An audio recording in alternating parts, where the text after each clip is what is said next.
ನಮಸ್ಕಾರ ಸ್ನೇಹಿತರೆ, ನ್ಯೂಸ್ ಶೋಗೆ ಸ್ವಾಗತ. ನಾನು ಶಾಂತ. ದೇಶದೆಲ್ಲೆಡೆ ಸ್ವಾತಂತ್ರ್ಯ ಸಂಭ್ರಮ. 78ನೇ ಸ್ವಾತಂತ್ರ್ಯೋತ್ಸವ ದಿನವಾದ ಇಂದು ಪ್ರಧಾನಿ ನರೇಂದ್ರ ಮೋದಿ ಅವರು ಕೆಂಪು ಕೋಟೆಯಲ್ಲಿ ಸತತ 11ನೇ ಬಾರಿಗೆ ರಾಷ್ಟ್ರ ಧ್ವಜಾರೋಹಣ ನೆರವೇರಿಸಿದರು. 3ನೇ ಅವಧಿಗೆ ಪ್ರಧಾನಿಯಾಗಿ ಅಧಿಕಾರಕ್ಕೇರಿದ ಬಳಿಕ ಮೊದಲ ಸ್ವಾತಂತ್ರ್ಯ ಭಾಷಣವನ್ನು ಕೂಡ ಮಾಡಿದರು. ಮಾಜಿ ಪ್ರಧಾನಿ ಮನಮೋಹನ್ ಸಿಂಗ್ ಅವರು 10 ಬಾರಿ ಕೆಂಪು ಕೋಟೆಯಲ್ಲಿ ರಾಷ್ಟ್ರ ಧ್ವಜಾರೋಹಣ ಮಾಡಿದರು. ಜವಾಹರ್ಲಾಲ್ ನೆಹರು ಹಾಗೆ ಇಂದಿರಾ ಗಾಂಧಿ ಕ್ರಮವಾಗಿ 17 ಹಾಗೆ 16 ಬಾರಿ ಧ್ವಜಾರೋಹಣ ನೆರವೇರಿಸಿದರು. ಇನ್ನು ಧ್ವಜಾರೋಹಣದ ಬಳಿಕ ಮಾತನಾಡಿದ ಪ್ರಧಾನಿ ಹಲವು ಸಂಕಲ್ಪಗಳನ್ನು ಕೂಡ ಕೈಗೊಂಡಿದ್ದಾರೆ. ಅಷ್ಟಕ್ಕೂ ಪ್ರಧಾನಿ ಮೋದಿ ಪ್ರಸ್ತಾಪಿಸಿದ ಪ್ರಮುಖ ವಿಚಾರಗಳು ಏನು ಅನ್ನೋದನ್ನೇ ಹೇಳ್ತೇನೆ. ನೀವು ಸುದ್ದಿಯಾನದ ಸಬ್ಸ್ಕ್ರೈಬರ್ ಆಗೋದಕ್ಕೆ ಮರಿಬೇಡಿ. 78ನೇ ಸ್ವಾತಂತ್ರ್ಯೋತ್ಸವವನ್ನು ಇಂದು ದೇಶಾದ್ಯಂತ ಸಡಗರ ಸಂಭ್ರಮದಿಂದ ಆಚರಿಸಲಾಗಿದೆ. ದೇಶದೆಲ್ಲೆಡೆಯಲ್ಲೂ ಕೂಡ ತ್ರಿವರ್ಣ ಧ್ವಜ ರಾರಾಜಿಸ್ತಾ ಇತ್ತು. ದೆಹಲಿಯ ಕೆಂಪು ಕೋಟೆಯಲ್ಲಿ ಪ್ರಧಾನಿ ನರೇಂದ್ರ ಮೋದಿ ರಾಷ್ಟ್ರ ಧ್ವಜಾರೋಹಣ ಮಾಡಿ ದೇಶವನ್ನು ಉದ್ದೇಶಿಸಿ ಭಾಷಣ ಮಾಡಿದರು. ಸತತ 11ನೇ ಬಾರಿ ರಾಷ್ಟ್ರ ಧ್ವಜಾರೋಹಣವನ್ನು ಮಾಡಿದ ಪ್ರಧಾನಿ ಮೋದಿ ಬರೋಬ್ಬರಿ 98 ನಿಮಿಷಗಳ ಕಾಲ ಭಾಷಣ ಮಾಡಿದರು. ಈ ವೇಳೆ ತಮ್ಮ ಸರ್ಕಾರದ ಸಾಧನೆಗಳನ್ನು ವಿವರಿಸಿದ ಮೋದಿ 2047ಕ್ಕೆ ವಿಕಸಿತ ಭಾರತ ನಿರ್ಮಾಣದ ಗುರಿ ಸಾಧಿಸುವ ವಿಶ್ವಾಸವನ್ನು ವ್ಯಕ್ತಪಡಿಸಿದರು. ಇದಕ್ಕಾಗಿ ತಾನು ಹಗಲಿರುಳು ಕೂಡ ಶ್ರಮಿಸ್ತಾ ಇರೋದಾಗಿ ಪ್ರಧಾನಿ ಹೇಳಿದರು. ಇನ್ನು ಮೋದಿಯವರ ಸ್ವಾತಂತ್ರ್ಯ ಭಾಷಣದಲ್ಲಿ 2 ವಿಷಯಗಳನ್ನು ಮುಖ್ಯವಾಗಿ ಪ್ರಸ್ತಾಪ ಮಾಡಿದರು. ಅದರಲ್ಲಿ ಮೊದಲನೆಯದು ಯೂನಿಫಾರ್ಮ್ ಸಿವಿಲ್ ಕೋಡ್. ಏಕರೂಪ ನಾಗರಿಕ ಸಂಹಿತೆಯನ್ನ ಜಾತ್ಯತೀತ ಎಂದು ಬಣ್ಣಿಸಿದ ಪ್ರಧಾನಿ ಮೋದಿ ಯೂನಿಫಾರ್ಮ್ ಸಿವಿಲ್ ಕೋಡ್ ಜಾರಿಯ ಅವಶ್ಯಕತೆಯನ್ನು ಪ್ರತಿಪಾದಿಸಿದರು. ಅಲ್ಲದೆ ಈಗಿರುವ ಸಿವಿಲ್ ಕೋಡ್ ಕೋಮು ಆಧಾರಿತವಾಗಿದೆ ಎಂದು ಟೀಕಾ ಪ್ರಹಾರ ಮಾಡಿದರು. ಇದೇ ಕಾರಣಕ್ಕಾಗಿ ಕೋಮು ಆಧಾರಿತ ನಾಗರಿಕ ಸಂಹಿತೆಯ ಬದಲು ಜಾತ್ಯತೀತ ಸಿವಿಲ್ ಕೋಡ್ ಜಾರಿಯಾಗಬೇಕು ಎಂದು ಪ್ರಧಾನಿ ಹೇಳಿದರು. ಜೊತೆಗೆ ಮುಂದಿನ ವರ್ಷಕ್ಕೆ ಸಂವಿಧಾನ ಜಾರಿಯಾಗಿ 75 ವರ್ಷಗಳು ತುಂಬುತ್ತವೆ. ಸಂವಿಧಾನದ 75ನೇ ವರ್ಷಕ್ಕೆ ಕಾಲಿಡುವ ವೇಳೆಗೆ ಜಾತ್ಯತೀತ ಸಿವಿಲ್ ಕೋಡ್ ಜಾರಿಯಾಗುವುದು ಎಂದು ಸಂವಿಧಾನದ ಆಶಯಗಳಿಗೆ ಪೂರಕವಾಗಲಿದೆ ಎಂದರು. ಹಾಗಂತ ಏಕಾಏಕಿ ಏಕರೂಪ ನಾಗರಿಕ ಸಂಹಿತೆಯ ಜಾರಿಯ ಬದಲು ಇದರ ಬಗ್ಗೆ ದೇಶಾದ್ಯಂತ ವ್ಯಾಪಕ ಚರ್ಚೆ ನಡೆಯಬೇಕು ಎಂದು ಪ್ರತಿಪಾದಿಸಿದರು.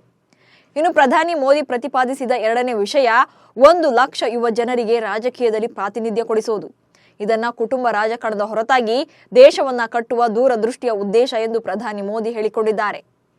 ರಾಜಕೀಯ ಕುಟುಂಬದ ಹಿನ್ನೆಲೆ ಇಲ್ಲದವರಿಗೆ ರಾಜಕೀಯ ಪ್ರಾತಿನಿಧ್ಯ ಒದಗಿಸುವುದಾಗಿ ಮೋದಿ ಹೇಳಿದ್ದಾರೆ. ಇದಕ್ಕಾಗಿ ದೇಶದಲ್ಲಿ 1 ಲಕ್ಷ ಯುವ ಜನತೆಗೆ ರಾಜಕೀಯ ಪ್ರಾತಿನಿಧ್ಯ ಕಲ್ಪಿಸುವುದಾಗಿ ಹೇಳಿದ್ದಾರೆ. ಹೀಗೆ ಆಯ್ಕೆ ಮಾಡುವ ಯುವಕರ ಅಮ್ಮ, ಮಾವ, ಚಿಕ್ಕಪ್ಪ ಸೇರಿದಂತೆ ಯಾವುದೇ ಸ್ವರೂಪದ ರಾಜಕೀಯ ನಂಟು ಇರಬಾರದು. ರಾಜಕೀಯದಲ್ಲಿ ರಕ್ತ ಸಂಬಂಧಿಗಳು ಇಲ್ಲದವರಿಗೆ ಪ್ರಾತಿನಿಧ್ಯ ನೀಡೋದಾಗಿ ಹೇಳಿದ್ದಾರೆ. ಗ್ರಾಮ ಪಂಚಾಯತ್ನಿಂದ ಲೋಕಸಭೆಯವರೆಗೂ ಕೂಡ ಅವಕಾಶ ಕಲ್ಪಿಸುವುದಾಗಿ ತಿಳಿಸಿದ್ದಾರೆ.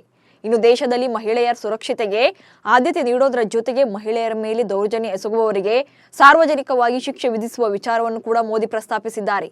ಅಲ್ಲದೆ ಬಾಂಗ್ಲಾದೇಶದಲ್ಲಿ ಆಗ್ತಾ ಇರುವ ಗಲಭೆಯ ಬಗ್ಗೆ ಕಳವಳ ವ್ಯಕ್ತಪಡಿಸಿರುವ ಮೋದಿ ನೆರೆಯ ದೇಶದಲ್ಲಿ ಆದಷ್ಟು ಬೇಗ ಶಾಂತಿ ನೆಲೆಸಲಿ ಎಂದು ಆಶಿಸಿದ್ದಾರೆ. ಲೋಕಸಭಾ ಚುನಾವಣೆ ಬಳಿಕ ತೆರವಾಗಿರುವ 3 ವಿಧಾನಸಭಾ ಕ್ಷೇತ್ರಗಳ ಬೈ ಎಲೆಕ್ಷನ್ ಡೇಟ್ ಇನ್ನೂ ಕೂಡ ಅನೌನ್ಸ್ ಆಗಿಲ್ಲ. ಆದರೂ ಕೂಡ ಚುನಾವಣಾ ಕಾವು ಜೋರಾಗ್ತಾನೆ ಇದೆ. ಅದರಲ್ಲೂ ಚನ್ನಪಟ್ಟಣ ಕ್ಷೇತ್ರವಂತೂ ಈಗಿನಿಂದಲೇ ನಿಗಿ ಅಂತಿದೆ. ಚನ್ನಪಟ್ಟಣ ಕ್ಷೇತ್ರದಲ್ಲಿ ಶಾಸಕರಾಗಿದ್ದ ಎಚ್.ಡಿ. ಕುಮಾರಸ್ವಾಮಿ ಮಂಡ್ಯ ಲೋಕಸಭಾ ಕ್ಷೇತ್ರದಲ್ಲಿ ಗೆದ್ದು ಕೇಂದ್ರದಲ್ಲಿ ಮಂತ್ರಿಯಾಗಿದ್ದಾರೆ. ಶಾಸಕ ಸ್ಥಾನಕ್ಕೆ ರಾಜೀನಾಮೆ ನೀಡಿದ್ದರಿಂದ ಚುನಾವಣೆ ನಡೆಯೋದು ಬಾಕಿ ಇದ್ದು ಯಾವುದೇ ಕ್ಷಣದಲ್ಲಾದರೂ ಕೂಡ ಚುನಾವಣಾ ದಿನಾಂಕ ಘೋಷಣೆ ಆಗಬಹುದು. ಆದ್ರೀಗ ಚನ್ನಪಟ್ಟಣದಲ್ಲಿ ಹಿಡಿತ ಸಾಧಿಸೋಕೆ ಇಬ್ಬರು ಪ್ರಬಲ ಒಕ್ಕಲಿಗ ನಾಯಕರ ನಡುವೆ ನೇರ ಫೈಟ್ ಏರ್ಪಟ್ಟಿದೆ. ಎಚ್.ಡಿ. ಕುಮಾರಸ್ವಾಮಿ ಮತ್ತು ಡಿಸಿಎಂ ಡಿ.ಕೆ. ಶಿವಕುಮಾರ್ ಪ್ರತಿಷ್ಠೆಯಾಗಿ ತೆಗೆದುಕೊಂಡಿದ್ದಾರೆ.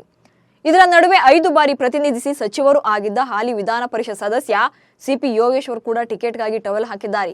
ಮೈತ್ರಿ ಟಿಕೆಟ್ ನಿಖಿಲ್ಗೆ ಕೊಡಿಸೋಕೆ ಎಚ್.ಡಿ. ಕುಮಾರಸ್ವಾಮಿ ಕಸರತ್ತು ನಡೆಸ್ತಾ ಇದ್ರೆ ನಾನೇ ಅಭ್ಯರ್ಥಿ ಅಂತ ಈಗಾಗಲೇ ಯೋಗೇಶ್ವರ್ ಸ್ವಯಂ ಘೋಷಣೆ ಮಾಡಿಕೊಂಡಿದ್ದಾರೆ. ಅಷ್ಟಕ್ಕೂ ಎಚ್.ಡಿ.ಕೆ ಪ್ಲಾನ್ ಏನು? ಡಿಕೆಶಿ ಸವಾಲಾಗಿ ಸ್ವೀಕರಿಸಿದ್ದೇಕೆ? 3ನೇ ಬಾರಿ ಅದೃಷ್ಟ ಪರೀಕ್ಷೆಗೆ ಇಳಿತಾರ ನಿಖಿಲ್ ಕುಮಾರಸ್ವಾಮಿ? ಈ ಬಗ್ಗೆ ಹೇಳ್ತೇನೆ ನೋಡಿ. ಚನ್ನಪಟ್ಟಣ ವಿಧಾನಸಭಾ ಕ್ಷೇತ್ರದ ಬೈ ಎಲೆಕ್ಷನ್ ಎಚ್.ಡಿ.ಕೆ ಮತ್ತು ಡಿಕೆಶಿ ನಡುವೆ ಫೈಟ್ ಎಂದೇ ಬಿಂಬಿತ ಆಗ್ತಿದೆ. ಮುಖ್ಯಮಂತ್ರಿ ಹುದ್ದೆ ಮೇಲೆ ಕಣ್ಣಿಟ್ಟಿರುವ ಪ್ರದೇಶ ಕಾಂಗ್ರೆಸ್ ಅಧ್ಯಕ್ಷ ಹಾಗೆ ಉಪಮುಖ್ಯಮಂತ್ರಿ ಡಿ.ಕೆ. ಶಿವಕುಮಾರ್ ಮತ್ತು ಕೇಂದ್ರ ಕೈಗಾರಿಕಾ ಸಚಿವ ಎಚ್.ಡಿ. ಕುಮಾರಸ್ವಾಮಿ ಅವರ ರಾಜಕೀಯ ಭವಿಷ್ಯವನ್ನು ನಿರ್ಧಾರ ಮಾಡಲಿದೆ. ಡಿಕೆಶಿ ಮತ್ತು ಎಚ್.ಡಿ.ಕೆ ಕರ್ಮಭೂಮಿ ರಾಮನಗರ ಜಿಲ್ಲೆ.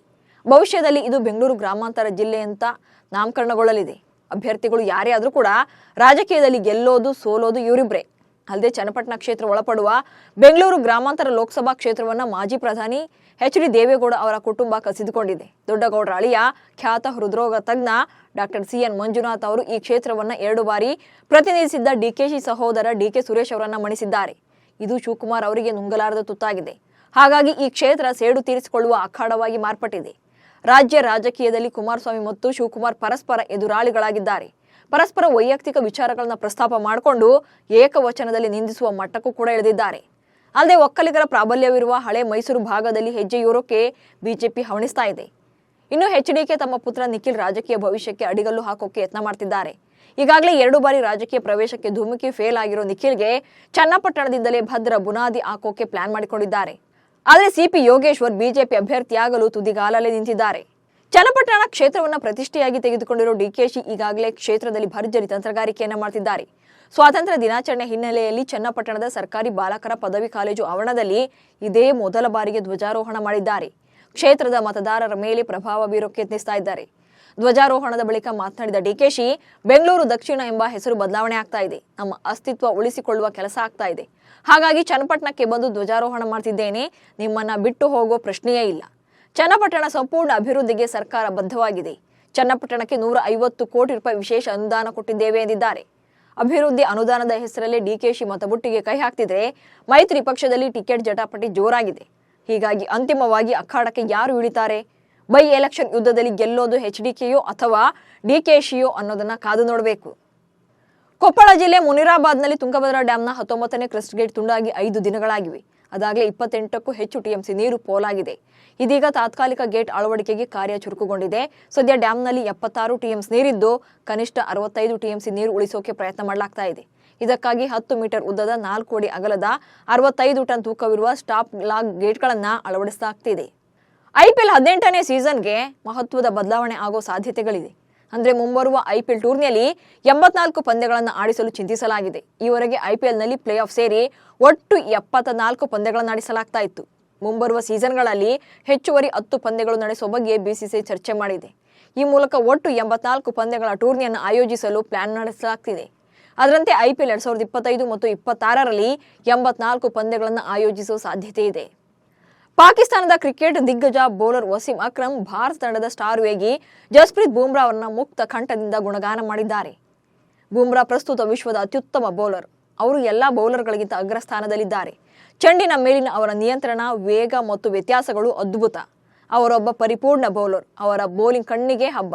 ಅವರು ವಿಶೇಷವಾಗಿ ಹೊಸ ಚೆಂಡಿನೊಂದಿಗೆ ಬೆಂಕಿ ಎಸೆತಗಳನ್ನು ಎಸೆತಾರೆ. ವೇಗ, ಚೆಂಡು, ವಿಕೆಟ್ ಕೀಪರ್ಗೆ ಸೇರುವುದು ಹಾಗೆ ಅವರ ಫಾಲೋ ಅಪ್ ಉತ್ತಮವಾಗಿರುತ್ತೆ. ಪರಿಪೂರ್ಣ ಬೌಲರ್ ಆಗಿದ್ದಾರೆ ಎಂದು ಮುಕ್ತ ಕಂಠದಿಂದ ಶ್ಲಾಘಿಸಿದ್ದಾರೆ. ಸೆಪ್ಟೆಂಬರ್ 19ರಿಂದ ಭಾರತ ಮತ್ತು ಬಾಂಗ್ಲಾದೇಶ ನಡುವಿನ 2 ಪಂದ್ಯಗಳ ಟೆಸ್ಟ್ ಸರಣಿ ಶುರುವಾಗಲಿದೆ. ಇದು ಅಕ್ಟೋಬರ್ 1ರವರೆಗೆ ನಡೆಯಲಿದೆ. ಬಾಂಗ್ಲಾದೇಶ ವಿರುದ್ಧ ಗೆದ್ರೆ ಟೀಂ ಇಂಡಿಯಾ ನೇರವಾಗಿ ವಿಶ್ವ ಟೆಸ್ಟ್ ಚಾಂಪಿಯನ್ಶಿಪ್ ಫೈನಲ್ ಅನ್ನು ತಲುಪಲಿದೆ. ಈ ಮಹತ್ವದ ಸರಣಿಗಾಗಿ ಕ್ಯಾಪ್ಟನ್ ರೋಹಿತ್ ಶರ್ಮಾ ಮತ್ತು ಮುಖ್ಯ ಕೋಚ್ ಗೌತಮ್ ಗಂಭೀರ್ ಮಹತ್ವದ ಪ್ಲಾನ್ ಮಾಡಿಕೊಂಡಿದ್ದಾರೆ. ಭಾರತದ ಟೆಸ್ಟ್ ತಂಡದಲ್ಲಿ ಕೆಎಲ್ ರಾಹುಲ್ಗೆ ಮಣೆ ಹಾಕಲಿದ್ದಾರೆ. ಯಾಕಂದ್ರೆ ಕೆಎಲ್ ರಾಹುಲ್ ಅತ್ಯಂತ ಯಶಸ್ವಿ ಟೆಸ್ಟ್ ಕ್ರಿಕೆಟರ್. ಇವರು 6ನೇ ಕ್ರಮಾಂಕದವರೆಗೂ ಕೂಡ ಬ್ಯಾಟಿಂಗ್ ಮಾಡಬಲ್ಲ ಸಾಮರ್ಥ್ಯವನ್ನು ಹೊಂದಿದ್ದಾರೆ. ಜೊತೆಗೆ ಕೆಎಲ್ ರಾಹುಲ್ ವಿಕೆಟ್ ಕೀಪರ್ ಪಾತ್ರವನ್ನು ನಿರ್ವಹಿಸಲು ಕೂಡ ಯಶಸ್ವಿಯಾಗಿದ್ದಾರೆ. ಹೀಗಾಗಿ ಬಾಂಗ್ಲಾದೇಶ ವಿರುದ್ಧದ 2 ಟೆಸ್ಟ್ ಪಂದ್ಯಗಳ ಟೆಸ್ಟ್ ಸರಣಿಯಲ್ಲಿ ಕೆಎಲ್ ರಾಹುಲ್ಗೆ ಅವಕಾಶ ಸಿಗೋದು ಕನ್ಫರ್ಮ್ ಆಗಿದೆ. ಪ್ಯಾರಿಸ್ ಒಲಿಂಪಿಕ್ಸ್ ಬಳಿಕ ಕ್ರೀಡಾಭಿಮಾನಿಗಳ ಚಿತ್ತ 2028ರಲ್ಲಿ ಅಮೆರಿಕದ ಲಾಸ್ ಏಂಜಲೀಸ್ನಲ್ಲಿ ನಡೆಯಲಿರುವ ಒಲಿಂಪಿಕ್ಸ್ನ ತಂದಿಟ್ಟಿದೆ. ಇನ್ನು ಶತಮಾನದ ಬಳಿಕ ಇದೀಗ ಒಲಿಂಪಿಕ್ಸ್ಗೆ ಕ್ರಿಕೆಟ್ ಸೇರ್ಪಡೆಯಾಗಿದೆ. ಒಲಿಂಪಿಕ್ಸ್ನಲ್ಲಿ ಕ್ರಿಕೆಟ್ ಸೇರ್ಪಡೆಯಾಗುವಲ್ಲಿ ಪ್ರಮುಖ ಪಾತ್ರ ವಹಿಸಿದ್ದು ಟೀಂ ಇಂಡಿಯಾದ ರನ್ ಮೆಷಿನ್ ವಿರಾಟ್ ಕೊಹ್ಲಿ. ಹೀಗಂತ ಸ್ವತಃ ಒಲಿಂಪಿಕ್ಸ್ ಡೈರೆಕ್ಟರ್ ಆಗಿರುವ ನಿಕೋಲೋ ಚಂಪ್ರೈನ್ ಹೇಳಿದ್ದಾರೆ. ವಿರಾಟ್ ಕೊಹ್ಲಿ ಅವರೊಬ್ಬ ಜಾಗತಿಕ ಮಟ್ಟದ ಕ್ರೀಡಾಪಟುವಾಗಿದ್ದು ಜಗತ್ತಿನ ಮೂಲೆ ಮೂಲೆಗಳಲ್ಲೂ ಕೂಡ ಕ್ರಿಕೆಟ್ ಜನಪ್ರಿಯವಾಗೋಕೆ ಅವರ ಪಾತ್ರ ಇದೆ. ವಿರಾಟ್ ಕೊಹ್ಲಿ ಓರ್ವ ಸ್ಪೋರ್ಟ್ಸ್ ಐಕಾನ್ ಆಗಿದ್ದು ಒಲಿಂಪಿಕ್ಸ್ಗೆ ಕ್ರಿಕೆಟ್ ಮರಳುವಲ್ಲಿ ಅವರ ಪಾತ್ರವಿದೆ ಎಂದು ಹೇಳಿದ್ದಾರೆ. ಇವಿಷ್ಟು ಇವತ್ತಿನ ನ್ಯೂಸ್ ಶೋ ಸುದ್ದಿಗಳು. ನಮಸ್ಕಾರ.